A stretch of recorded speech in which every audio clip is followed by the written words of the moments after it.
Deixa eu explicar uma coisa aqui antes de eu começar a pregar e a falar. Eu descobri que a câmera que filma a gente aqui no estúdio, ela está aqui à minha direita, ok?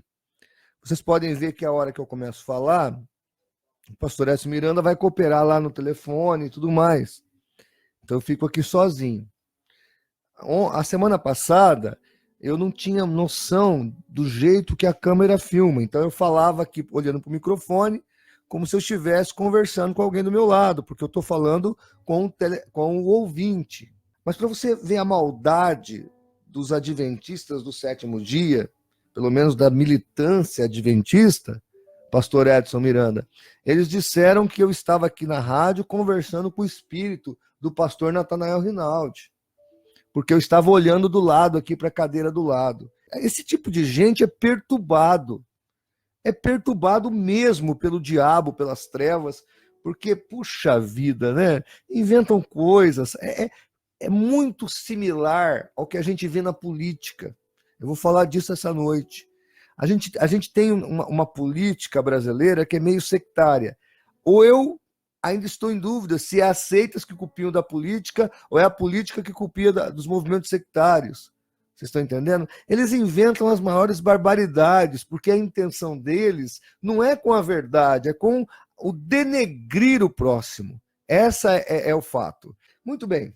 Título da mensagem de hoje é O Bom Combate, texto que eu ministrei ontem aqui na Igreja e a Paz à noite, e vou ministrar agora aqui para você, rapidamente.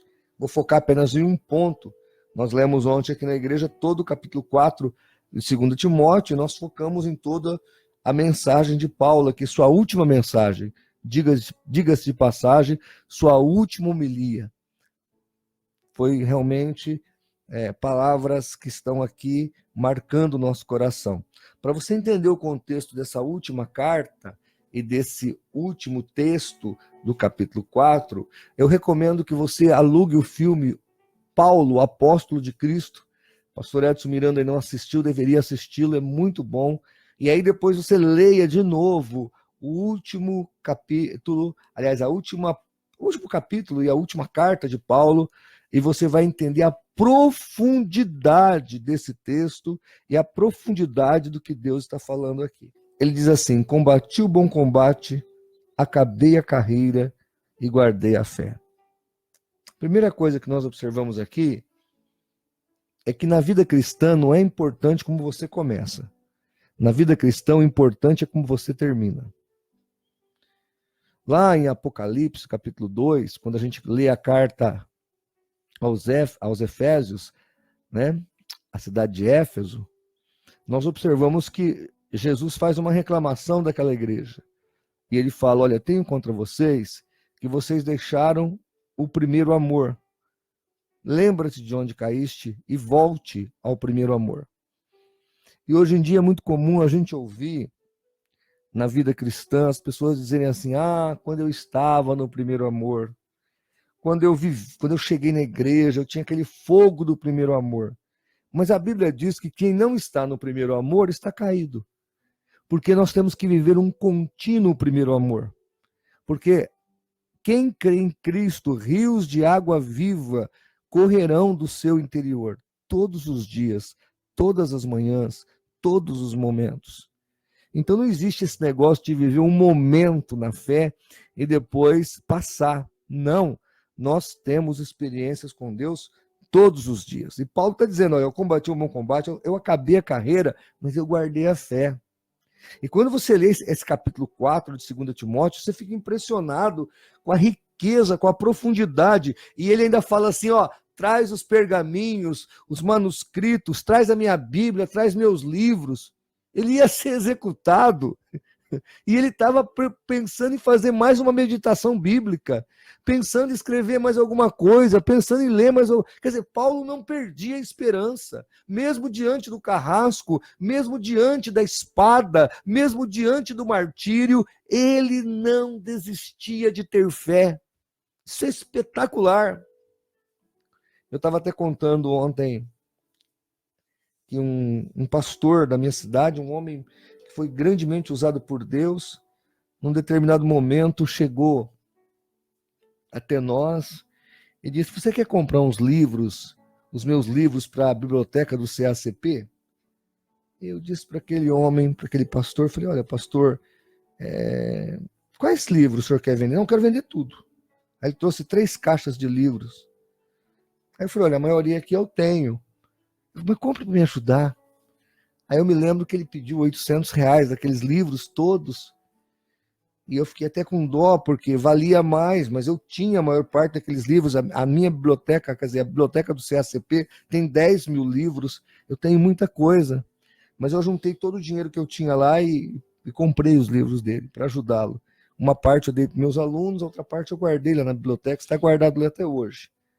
Mas eu achei muito estranho ele vender os livros dele, porque os livros são as ferramentas do pastor. A Bíblia, os manuscritos, como diz Paulo aqui em 2 Timóteo 4, versículo 13, é a ferramenta do obreiro. Mas eu quis ajudá-lo, enfim. Passou algum tempo, alguns meses, eu estava andando com o meu carro, de repente eu vi aquele homem na rua com um tabuleiro vendendo pão de queijo. Nada contra quem vende pão de queijo. Eu acho que vender pão de queijo é uma bênção, comer pão de queijo é melhor ainda. Mas eu estacionei meu carro, eu parei, baixei a cabeça e eu comecei a chorar. Eu comecei a chorar. Aquele homem que outrora tinha feito tanto para o reino de Deus. Aquele homem que outrora tinha levado tantas pessoas a se livrarem das drogas, dos vícios, hoje estava vendendo pão de queijo. Repito, nada contra vender pão de queijo, mas Deus não levanta um pastor para terminar sua carreira vendendo pão de queijo. Deus levanta um pastor para fazer o bom combate da fé e terminar sua vida nessa fé. E eu confesso que eu chorei bastante diante daquilo.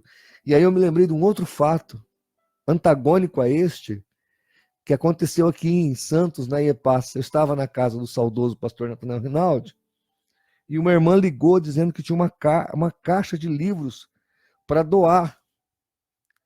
E eu lembro até que o pastor Rinaldi conversava com essa mulher, e a irmã Paulina: ó, tá cheio aqui, hein? A biblioteca, a garagem também tá cheia. Aí eu aproveitei a oportunidade, eu falei: pega para mim, eu quero, pastor. Aí ele, com a moça no telefone, com a irmã no telefone, falou: ó, pode mandar trazer, já arrumei um lugar para os livros. Então chegou uma caixa de livros, eu e ele descemos, eu já ia vir aqui para a igreja, ele pegou a caixa de livros, levou lá para a garagem dele, abriu a caixa, olhava um livro, botava um na direita, outro na esquerda, um na direita, outro na esquerda, e eu olhando aquilo. Terminou, ele pegou uma parte que estava na esquerda, botou de volta na caixa e deu para mim. Falei: e esses outros? Esses eu preciso examiná-los. Ele tinha 80 e poucos anos, ele ainda queria examinar aqueles livros. Eu acabei levando só metade da caixa. Então, isso mostra, sabe, o envolvimento no combate, o envolvimento na fé. Porque, irmãos, quando estamos envolvidos com as coisas de Deus, o nosso combate vale a pena. A Bíblia de Estudo Pentecostal tem uma nota aqui muito interessante, eu achei muito salutar, muito producente, onde ela fala qual foi o combate de Paulo. O combate de Paulo foi contra Satanás, Efésios 6,12. Paulo sabia que a nossa luta não é contra a carne, nem contra o sangue. A luta de Paulo, o combate de Paulo, foi contra os erros religiosos de judeus e pagãos. Aí você pode ler Romanos, Gálatas. Ele combateu tanto o paganismo fora da igreja, quanto o judaísmo e a legalidade dentro da igreja. Ele combateu também o antinomismo e a imoralidade. Aí você pode ver Timóteo 3,5, Romanos 6, 1 Coríntios 5, 6, 2 Coríntios 12. Ou seja, o antinomismo é o contrário da legalidade. É tipo, pode fazer tudo, venha como está e fica como está, que você vai para o céu. Não é assim, não. O Deus que te chama como você está, recusa-se a deixá-lo como você vive no pecado. Ele não quer você no pecado, ele quer você em santidade. Então, Paulo teve que lutar contra isso. Por exemplo, nós temos uma seita que está no Brasil e é norte-americana, chama Crescendo em Graça, e eles falam que você pode cometer pecados do jeito que você quiser. Se você é um prostituto, é um homossexual, você frequentando a igreja e pedindo perdão, não precisa largar do homossexualismo, da vida promíscua, porque nada disso pode te atrapalhar de ser salvo. Quer dizer, o antinomismo, é gravíssimo isso, e também a imoralidade dentro da vida cristã, o que é totalmente antagônico à verdade de Deus. Paulo também lutou contra os falsos mestres, falsos doutores, pessoas que já não eram simplesmente, que tinham uma mente pagã, simplesmente, eram pessoas que embasavam as suas heresias, sofisticavam as suas heresias. E isso é muito relevante nós observarmos, porque hoje, diante da apologética, as seitas estão criando resistência. E essa resistência é a sofisticação da mentira. Eles estão sofisticando a mentira. A mentira agora está rebuscada, está florida. Eles procuram autores protestantes para corroborar suas ideias, para justificar suas heresias. Eles estão desse jeito agora. Paulo também lutou contra a deturpação do evangelho. Gálatas capítulo 1, do 6 ao 12, ele fala, ainda que nós mesmos, ou um anjo vindo do céu, vos anuncie um outro evangelho, seja anátema. Paulo lutou contra o mundanismo, Romano 12:2, não vos conformeis com este mundo, mas transformai-vos, renovai-vos pela renovação da vossa mente. E Paulo lutou contra o pecado. Aí nós temos Romanos 6, 1 Coríntios 9, e etc. São vários textos. Mas no teor geral aqui do que a nota da Bíblia pentecostal fala, nós observamos que a luta de Paulo era uma luta espiritual. Ele não lutava contra os irmãos, ele não lutava contra o pastor, ele não lutava contra a denominação, ele não lutava em questões furadas, em questões que não redundariam em vitória. Ele lutava em causas nobres. Isso é foco no que é o bom combate. E nós precisamos entender o bom combate.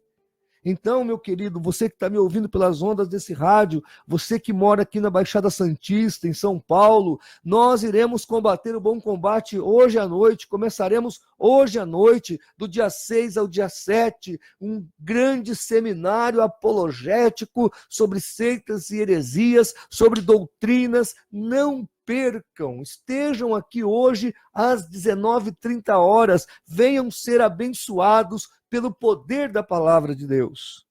Eu convido você a combater o bom combate. E eu repito, não importa como você está começando, o importante é como você vai terminar.